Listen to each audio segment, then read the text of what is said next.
여러분 안녕하십니까? 광복절 연휴 첫날 어떻게 보내고 계십니까? 연휴에 휴가객이 늘면서 코로나가 더 퍼지는 건 아닌가 걱정도 되는데요. 실제로 금요일인 어제 비행기와 열차를 이용한 사람은 지난주보다 더 늘었습니다. 그럼 오늘 상황은 어떤지 김포공항에 나가 있는 이문현 기자 연결해서 알아보겠습니다. 이 기자, 지금도 공항에 사람이 많습니까? 지금은 그렇지 않습니다. 제가 서 있는 곳이 출발장 바로 앞인데요. 이곳에만 약 30분 뒤 출발하는 비행기를 타기 위한 승객들이 조금 보이고 다른 곳은 더 한산한 편입니다. 하지만 오후까지는 공항이 내내 북적였습니다. 오늘 김포에서 출발한 비행기는 모두 221편. 이 가운데 136편이 제주도로 갔고 54편이 부산으로 떠났습니다. 탑승객 대부분이 가족 단위 여행객들이었는데요. 각 항공사 카운터는 이른 새벽부터 오후까지 탑승 수속하는 사람들의 줄이 길게 이어졌습니다. 워낙 인파가 몰리다 보니까 공항 안에서 앉을 자리를 찾는 것도 어려웠습니다. 여행객들은 코로나 때문에 불안하다면서도 계속되는 사회적 거리두기에 피로감을 호소했습니다. 아기가 나가서 놀 수도 없고 또 학원도 잠깐 휴원하는 때도 있고 그래서 이제 조금 많이 답답했었거든요. 비행기 안에서도 불안하고 거의 리조트 안에서 아마 생활할 것 같아요. 네, 이렇게 휴가객이 늘면 가장 걱정이 커지는 곳이 아무래도 제주도 아니겠습니까? 제주도 상황은 어떻습니까?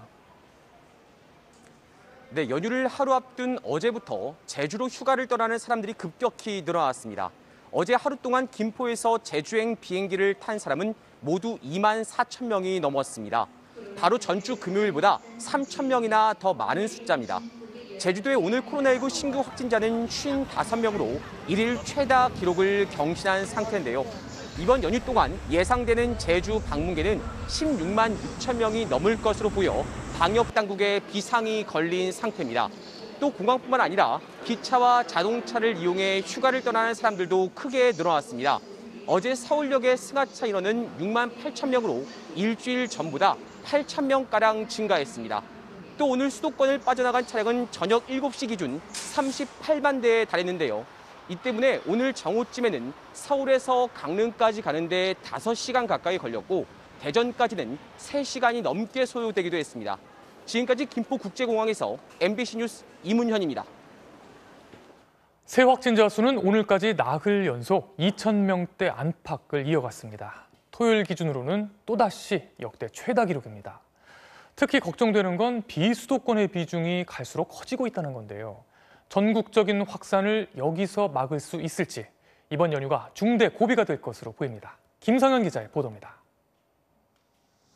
경기도 성남시의 한 프랜차이즈 헬스장. 지난 8일 이곳에서 직원 1명이 첫 확진된 이후 이용자와 가족 등 모두 29명이 확진됐습니다. 서울에 있는 같은 계열의 헬스장 2곳에서도 17명이 감염됐습니다. 전수검사 다 했어요. 자가격리 중에 증상 발현되고 뭔지 이러면은 더 나오시더라고요. 경기도 시흥시의 한 음식점에선 지난 6일 첫 확진자가 발생한 이후 누적 확진자가 13명으로 늘었고 부산의 병원 2곳에서도 27명이 감염됐습니다. 오늘 코로나19 신규 확진자는 1,930명, 나흘째 2,000명대 안팎을 기록했고 토요일 기준으로는 역대 최고치를 경신했습니다. 특히 비수도권 지역은 전체의 40%에 육박하는 714명이 나와 나흘 연속 700명을 훌쩍 웃돌았습니다. 전파력이 강한 델타 변이 확산에 휴가철 이동량까지 늘면서 전국적 규모의 확산세가 이어지고 있는 겁니다. 확진자와 접촉해 감염된 경우가 절반 정도로 가장 많았고 언제 어디서 감염됐는지 모르는 비율도 28.3%로 나타났습니다. 위중증 환자 역시 386명으로 약 한 달 전보다 2.5배가량 급증했습니다. 정부는 오늘부터 시작된 광복절 연휴 기간 추가 확산이 우려된다며 집회와 이동, 각종 모임을 자제해 줄 것을 거듭 당부했습니다. 언제 어디서나 사람 간 만남은 감염의 위험이 있어 동거가족 이외의 사람 간 만남은 당분간 자제해 주실 것을.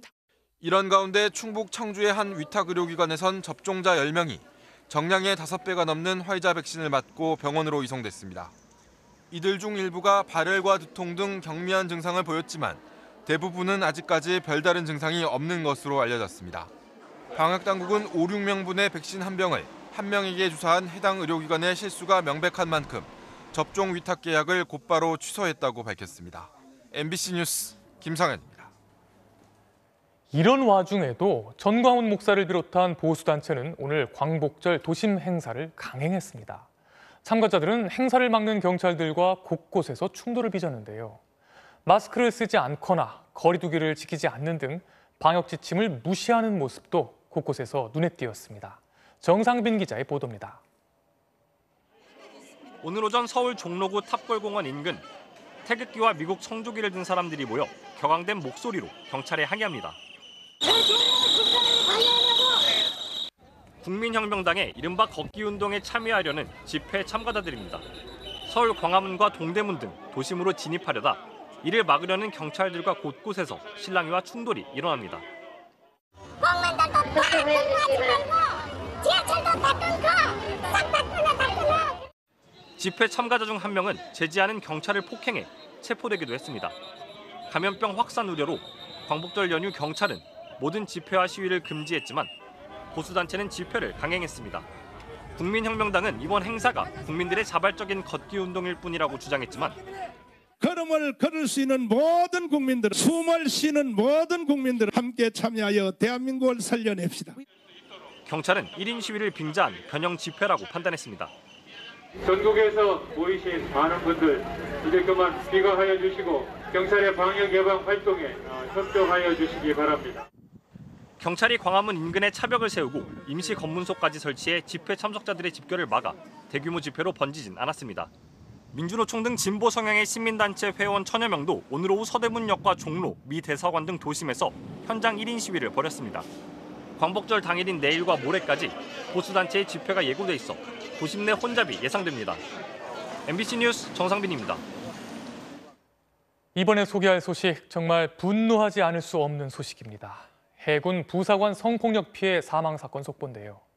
가해자로 지목된 상관이 오늘 구속 수감됐습니다. 하지만 상관 하나 구속으로 끝나선 안 되겠죠.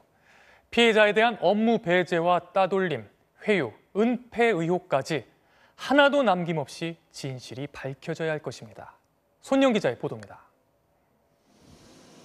해군 보통군사법원은 오늘 오전 A 상사에 대한 영장 실질 심사 결과 군인 등 강제추행 혐의로 구속영장을 발부했다고 밝혔습니다. 지난 5월 27일 한 민간 식당에서 부하인 여성 중사를 성추행한 혐의입니다. A 상사는 경기도 평택 이함대 미결 수용실에 수감됐습니다. 성추행 사건 발생 79일 만이자 피해 중사가 극단적인 선택을 한 지 이틀 만입니다. 군 특별수사팀은 A 상사를 상대로 추가 성추행과 괴롭힘, 은폐 시도 여부를 조사하고 있습니다. 또 초기에 피해 사실을 듣고도 피해자가 원치 않았다는 이유로 상부에 보고하지 않은 주임 상사를 비롯해 해당 부대 관계자들도 조사할 방침입니다. 사건 초기에는 정식 신고를 바라지 않았다던 피해자가 뒤늦게 마음을 바꿨다는 점에서 그 사이 업무 배제나 따돌림, 회유 같은 2차 가해가 발생했을 가능성이 높다는 겁니다. 성추행 사건 있은 이후부터 업무 배제를 시켰다는 거예요. 회유를 했다. 조용히 넘어가자. 부모님께서 저한테 해준 이야기예요. 유가족들은 국군 대전병원에 마련된 빈소에서 친지와 군 동료 등 최소한의 조문만 받으며 비공개로 장례를 치르고 있습니다. 해군은 피해 중사에 대해 순직 처분을 결정했고 내일 대전 국립현충원에 안장할 예정입니다. 국방부는 피해자의 의사에 따라 성폭력 사건을 보고하지 않아도 된다는 훈련과 성폭력 사건을 즉시 보고하도록 돼 있는 법령 사이의 충돌 문제도 정비할 계획입니다. MBC 뉴스 손영입니다. 법원이 서울 도심에서 방역수칙을 위반하며 대규모 집회를 주도한 혐의로 양경수 민주노총 위원장에 대해 구속영장을 발부했습니다. 민주노총은 부당한 조치라며 오는 10월 총파업 투쟁에 차질이 없도록 조직 차원에서 대응하겠다고 밝혔습니다. 양수연 기자입니다. 지난달 3일 서울 도심에서 열린 민주노총 전국 노동자대회. 코로나19 확산 우려로 경찰이 허가하지 않은 상태에서 강행된 불법 집회였습니다. 정부가 당초 집회가 예정된 여의도 진입을 막았지만 주최 측 추산 8천여 명이 기습적으로 종로에 모여 2시간 동안 시위를 벌인 겁니다.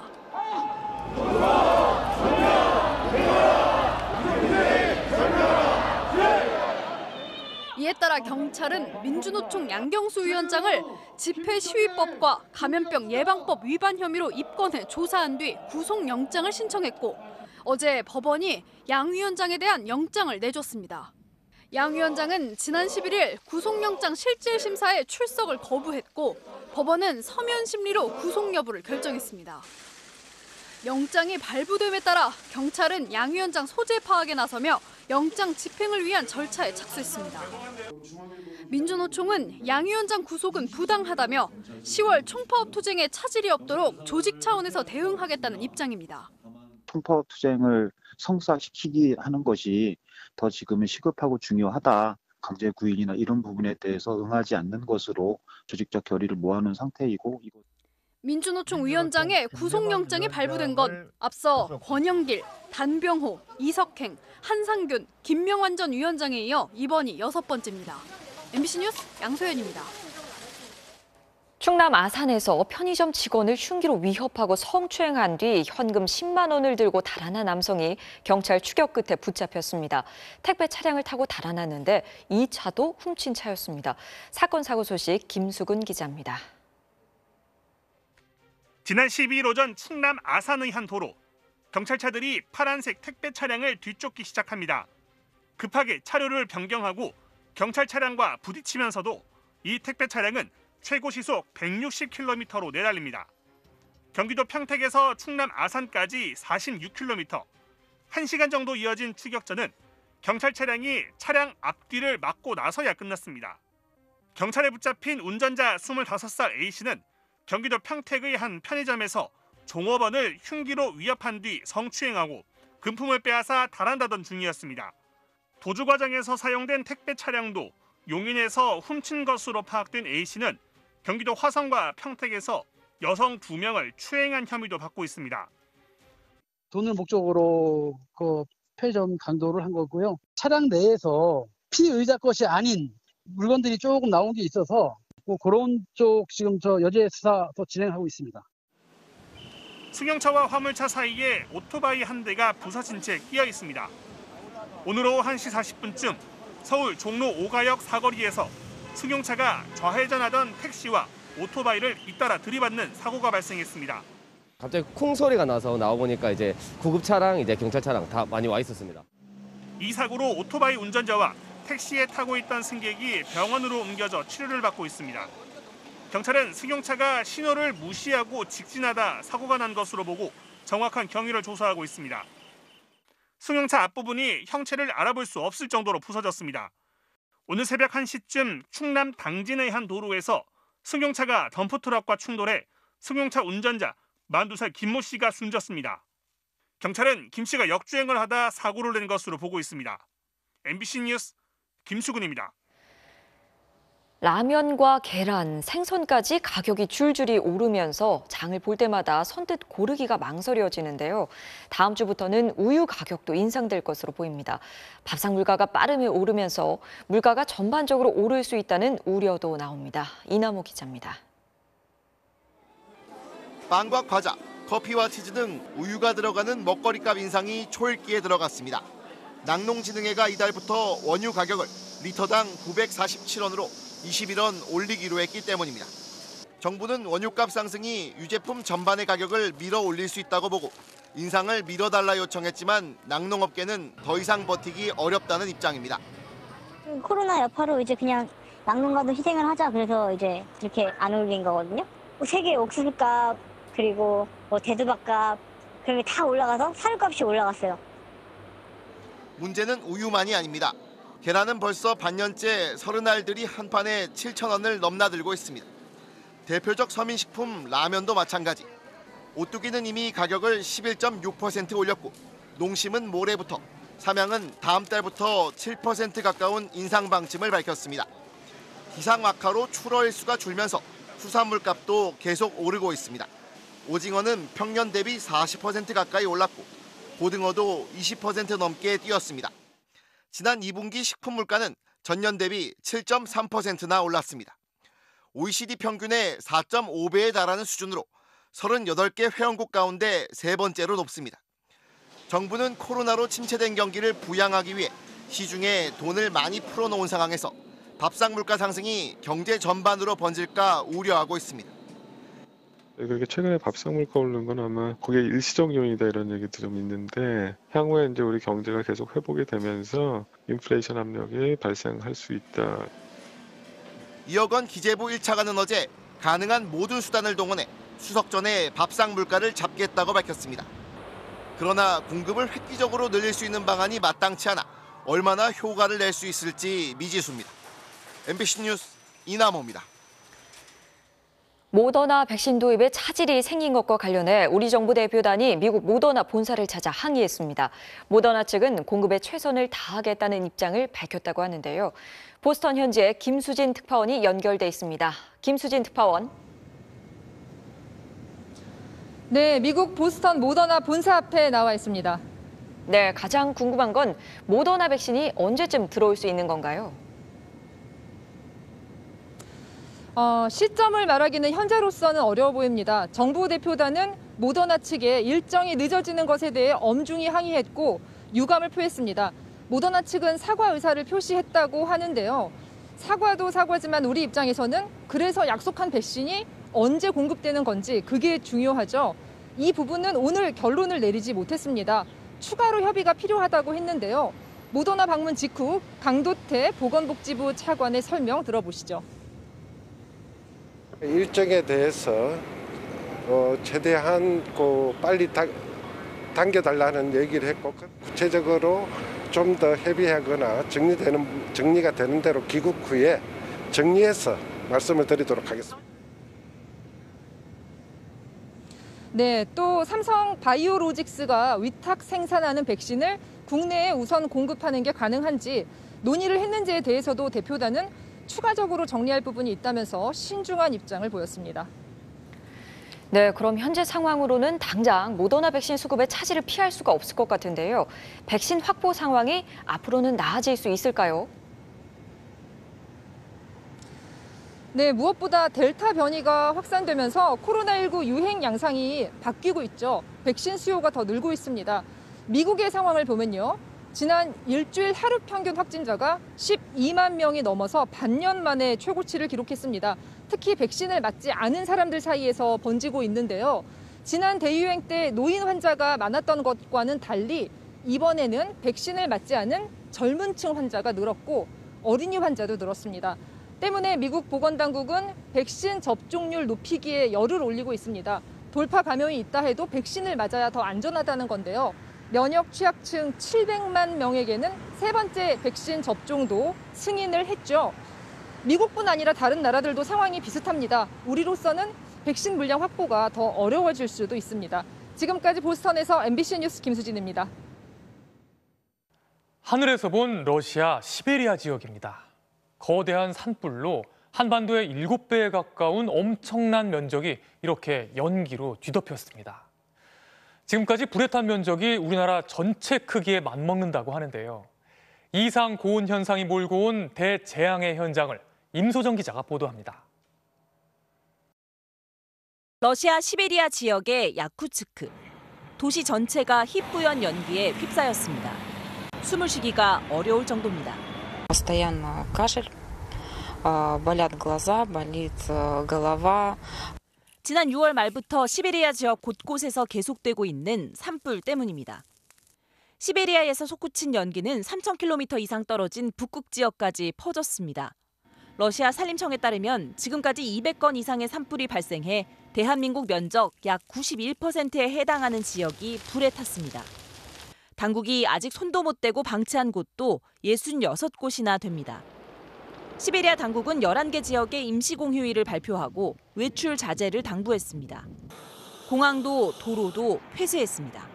Задача ликвидировать эти пожары. Но вот этот пожар он такой площади, что такими силами ликвидировать его.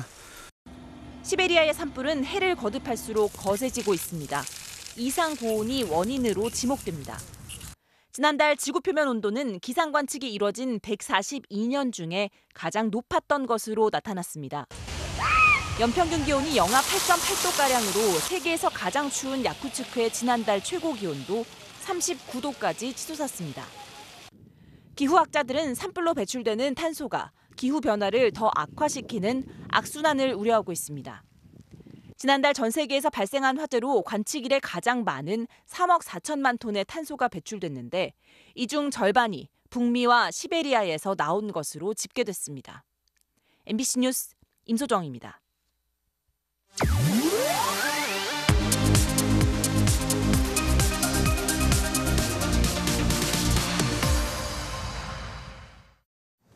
경제와의 거리를 좁히다 거리의 경제입니다. 밥값이나 커피값, 교통비 등이 크게 오르면 어떨까요? 선뜻 지갑을 열기 쉽지 않겠죠. 이렇게 물가가 크게 오르면 정부는 가격을 규제하곤 합니다. 이 서민 생활의 안정을 위해서인데요. 그런데 이렇게 가격을 억지로 누르는 것만으로는 분명 한계가 있습니다. 왜 그럴까요? 지금부터 현장에서 한번 살펴보겠습니다.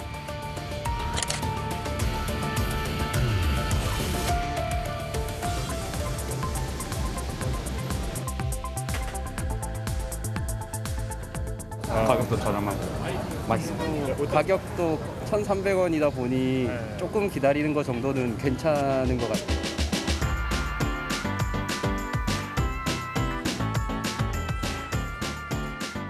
100점 만점에 이 가게는 한 얼마 정도 됩니까? 150점. 전 200점. 200점.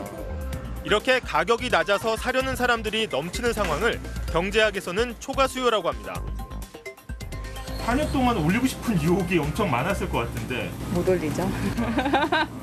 하루에 막 10번씩 또 한 3번씩 올리고 그래서 감사하게도 그냥 손님들 때문에 그냥 그만큼 많이 팔아야죠. 이렇게 저렴한 커피값이 계속된다면 좋겠지만 대개는 그렇지 않겠죠.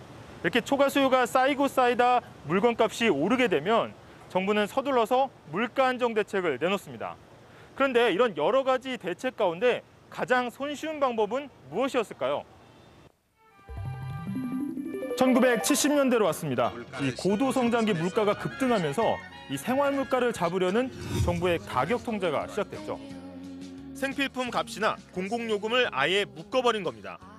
당장은 정부가 설정한 가격이 잘 지켜졌죠. 그런데 곧 상황이 묘하게 흘러갑니다. 짜장면 값을 못 올리게 하니까 특제라는 이름을 붙여 규제를 피해가기도 했고요.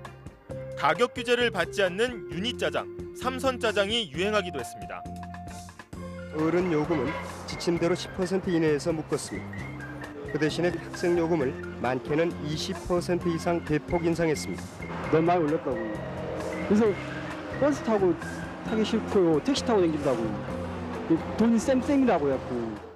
이번에 나온 신제품은 이름이 길어진 만큼 가격은 예외 없이 기존 제품보다 비쌉니다. 용기를 바꾸고 나서 신상품이라고 가격을 올리는데요. 그거보다는 정말 질이 좋았다고 생각하지 않거든요. 정부가 일정 가격 이상으로 올리지 못하게 규제하는 걸 가격 상한제라고 하는데요.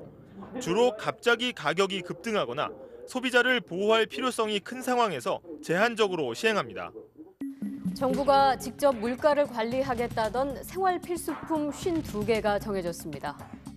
문제는 시장 가격과 무관하게 억지로 누를 경우 아까 말한 초과 수요가 계속 쌓이면서 더 감당하기 힘든 물가 상승으로 이어질 수도 있다는 점입니다. 특히 정부의 물가 안정 의지를 불신하는 경우 가격 상한제 효과는 더 떨어질 수밖에 없겠죠. 누리꾼들의 반응도 냉소적이었다. 자장면은 잡고 짬뽕, 볶음밥, 탕수육은 나들냐. 바지값만 잡으면 셔츠값은 어떻게 하느냐는 글이 올랐다. 자, 그러면 전월세 가격이 급등했던 최근 부동산 시장 상황은 어떨까요? 이 정부는 지난해 전월세 상한제를 도입했죠. 먼저 2년을 거주한 세입자가 임대료를 최대 5%까지만 올려주고도 2년을 더 거주할 수 있게 가격을 제한한 겁니다. 월세 부담이 줄면서 세입자 입장에서는 한숨 돌렸겠죠. 이 정부는 실제 계약 갱신율이 77.7%까지 올랐다고 평가했습니다. 그런데 그로부터 1년 뒤 현장에서는 부작용도 나타나고 있습니다.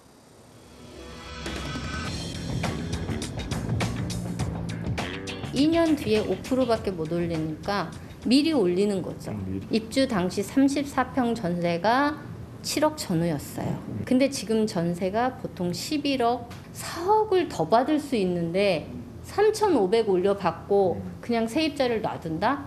속이 쓰린 거죠. 그러니까 실제로 입주를 하는 경우도 있고 아니면 세입자를 내보내는 거죠.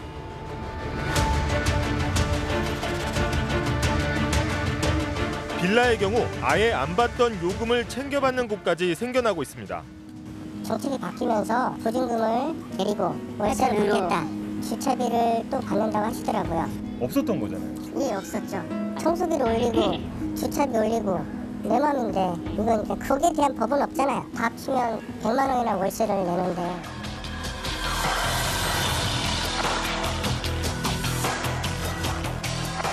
세입자를 생각해서 해주신 거는 감사해요. 근데 몸에 와닿는 거는 더 힘들어지니까. 지금 계약서 써도 2년 뒤가 걱정이니까.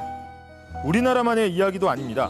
1960년대 미국 뉴욕에서는 임대료를 규제하자 이 집주인들이 집수리를 거부하면서 슬럼가가 생기기도 했습니다.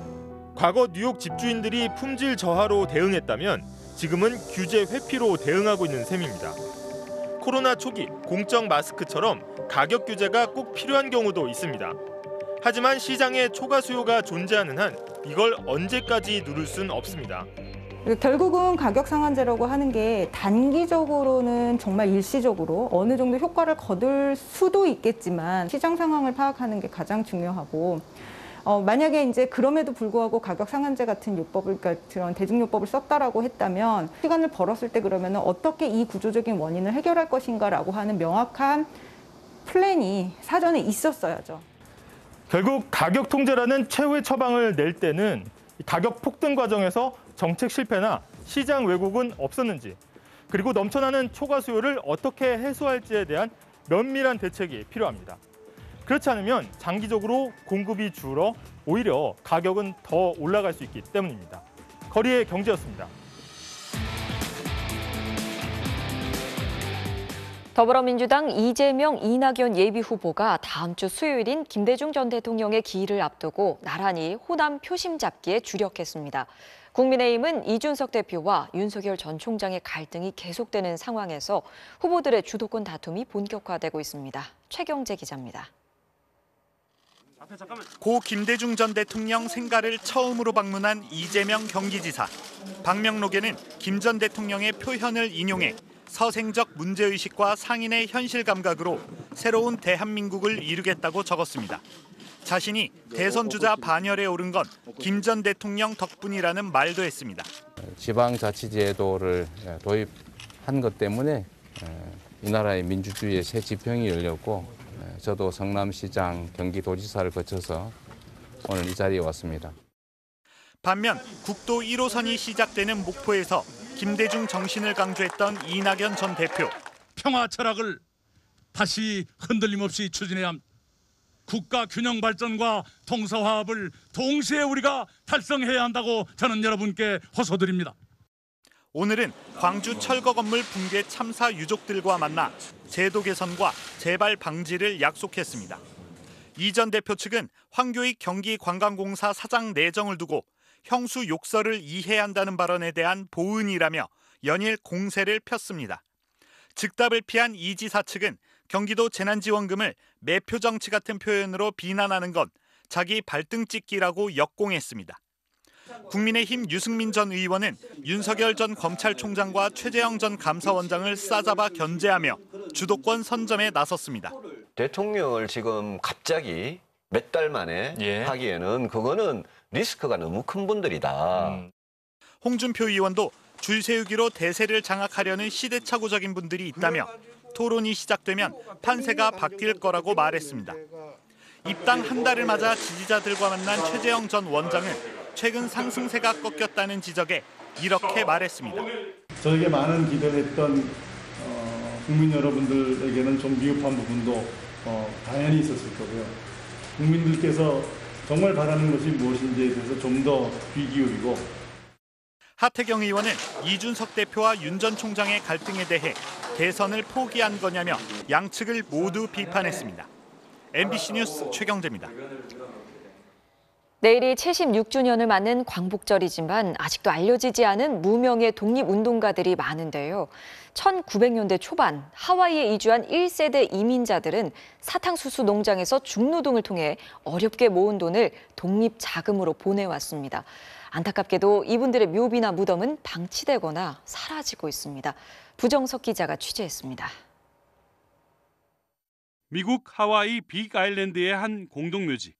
숲속에 방치된 묘비에 대한 경상남도 밀양군 이주대라고 새겨져 있습니다. 이주대 씨는 1904년 홀로 하와이로 이주한 이민 1세대입니다. 이 씨가 사탕수수 농장에서 당시 10시간 이상 중노동을 하고 한 달에 받은 돈은 18달러. 그중 3분의 1을 상해 임시정부와 이승만, 박용만 등에게 독립자금으로 보냈습니다. 또 이토 히로부미를 저격한 안중근 의사의 변호 비용 등으로 성금을 내 보내기도 했습니다. 이 씨처럼 1903년에서 4년 사이 하와이로 이주한 이민 1세대는 독립자금을 내는 데 주저함이 없었던 무명의 독립운동가였습니다. 안중근 의사 구제 비용 이렇게 성금을 모았는데 한 1,600명의 거기에 있는 한인들이 성금을 냈다는 기록이 남아 있습니다. 지금까지 하와이 빅 아일랜드에서만 확인된 이민 1세대의 묘비만 155기. 대한과 조선 등 당시 잃어버린 국명이 기록되어 있고 이름이나 고향을 한글로 쓴 비석도 발견됐습니다. 하지만 한 세기가 지나다 보니 이들의 무덤과 비석은 커피 농장과 도로 개발로 파괴되거나 후손들이 다른 곳으로 이주해 찾지 않는 경우가 대부분입니다. 나라의 독립을 요망했던 그런 분들이고 무명의 독립운동가라고 생각을 하고 사라지기 전에 기록으로 남겨서 기억할 수 있는 1915년 하와이 빅 아일랜드에 56개의 농장이 있었고 이주민 1,500명 이상이 노동을 했다는 자료가 있지만 아직 많은 이들의 무덤은 발견되지 않은 채 사라지고 있습니다. MBC 뉴스 부정석입니다. 일본군 위안부 피해자 기림의 날을 맞아 열린 영상 기념식에서 문재인 대통령은 위안부 문제 해결이 불행한 과거를 되풀이하지 않는 일이라고 강조했습니다. 문 대통령은 또 피해자 중심 문제 해결이란 국제사회의 원칙과 규범을 확고히 지키겠다며 한일 양국과 세계 젊은이들이 피해 할머니들의 삶 속에서 서로를 이해하길 바란다고 말했습니다. 일본군 위안부 피해자 기림의 날은 김학순 할머니가 지난 1991년 8월 14일 생존자 중 최초로 피해 사실을 증언한 날에 맞춰 지정된 국가 기념일입니다.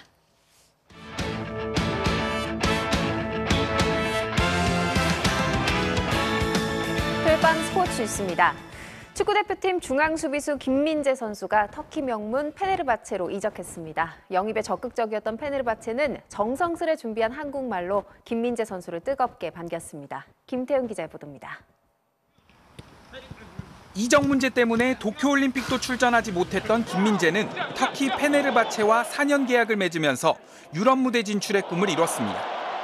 우리나라 중앙수비수가 유럽에서 뛰게 된 건 홍정호에 이어 두 번째로 터키에서 가장 많은 28번의 우승을 차지한 명문 페네르바체는 형제의 나라에 온 걸 환영한다며 김민재에 대한 큰 기대감을 드러냈습니다. 입단 사진과 함께 홈페이지에 한글로 번역한 영입 발표문을 내걸었고 공식 SNS 계정의 이름을 아예 한글로 바꿨습니다. 또 김민재의 별명을 익살스럽게 소개하며 벌써부터 애정을 드러냈습니다. 여, 괴물, 수고했습니다. 공이 어디에 있어? 국방부 장관, 힘이 강한 선수, 우리는 당신을 사랑합니다. 그는 강철 같다. 동료들도 한국말 인사를 준비했고 한유와다. 김민재는 터키어를 연습해 화답했습니다.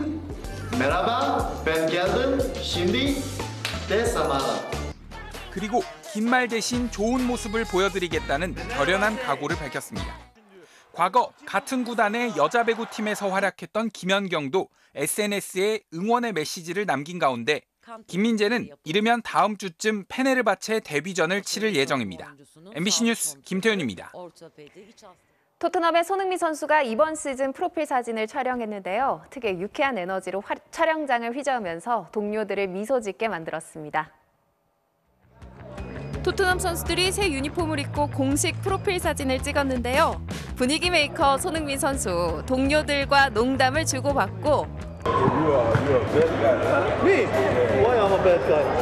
어색한 촬영장 분위기도 띄웁니다.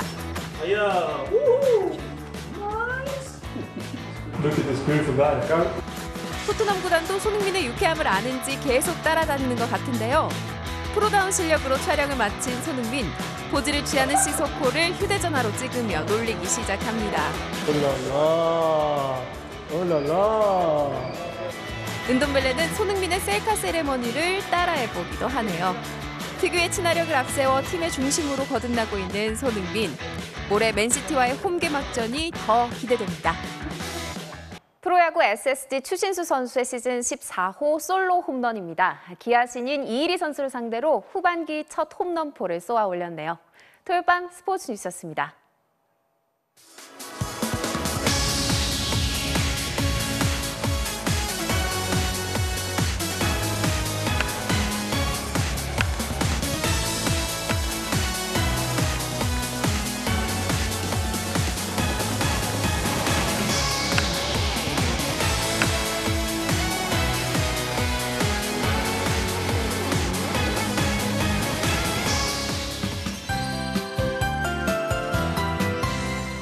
입추와 말복을 지나고 나니 바람결에선 틈틈이 새로운 계절이 느껴지는 것도 같습니다.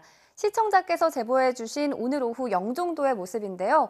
조각구름들이 걸려있는 쾌청한 하늘이 마치 초가을을 연상케 합니다. 한편 수도권 지방과 달리 지금도 동해안과 충청 이남 지역에는 비나 소나기가 이어지는 곳이 있고요. 정체전선은 잠시 남쪽 해상으로 물러나 있는데 당분간 제주도 부근을 오르내리며 영향을 주겠습니다. 또 광복절인 내일도 바깥에 나가신다면 작은 우산 하나 소지하시는 편이 좋겠습니다. 동풍이 다소 잦아든다 하더라도 동해안 지방은 내일 오후까지도 5에서 50mm가량의 비가 더 내리겠고요. 서울을 포함한 내륙 곳곳으로도 갑자기 소나기가 지날 수 있겠고 아침 저녁으로는 선선함이 감돌겠습니다. 내일 오후부터 밤사이 내륙 곳곳에 소나기가 지나겠고 제주도의 비는 저녁부터 다시 시작되겠습니다. 내일 아침 기온은 전국이 20도 안팎으로 평년 기온보다도 낮아서 선선하겠고요. 한낮에는 서울 32도, 대전 32도, 대구 29도로 오늘보다 약간씩 높겠습니다. 다음 주에도 제주와 동해안을 중심으로 잦은 비가 예보됐습니다. 날씨였습니다. 오늘은 일본군 위안부 피해자 기림의 날이었습니다. 8월 14일은 고 김학순 할머니가 피해 사실을 처음 증언한 날이었고 결코 잊을 수 없는 역사를 돌아보게 됩니다. 존경의 인사를 드리며 오늘 뉴스를 마치겠습니다. 고맙습니다.